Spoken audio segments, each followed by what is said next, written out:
5 македонски текстилни компании учествуваат на меѓународниот саем за облека што од 4 до 6 септември се одржува во германскиот град Минхен.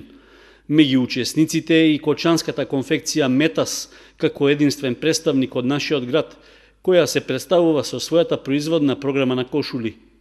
Учеството на македонските компании на саемот е со поддршка од Агенцијата за странски инвестиции и промоција на извозот, а тоа е одлична можност тие да ги представат сопствените инвестициски потенцијали на европскиот и поширокиот меѓународен пазар. Покрај конфекцијата Метас на саемот учествуваат и штипските Албатрос и Астибо Fashion Group, како и компаниите Eurosолид и Кули.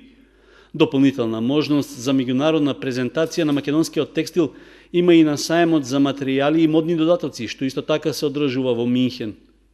Освен тоа, нашите учесници ќе можат да се запознаат и со новите услуги, производствените методи и комплетните решенија во производството на текстил и облека. На саемот во Минхен учествуваат над 200 компании од текстилната и модната индустрија, со производи и производствени услуги што се однесуваат на cut, make, trim решенија, висок квалитет на производство и целосен пакет на услуги. Освен поддршката од Агенцијата за странски инвестиции и промоција на извозот, учеството на нашите текстилни компании е помогнато и од швајцарската програма за поддршка на извозот СИПО, како и од текстилниот кластер на Република Македонија.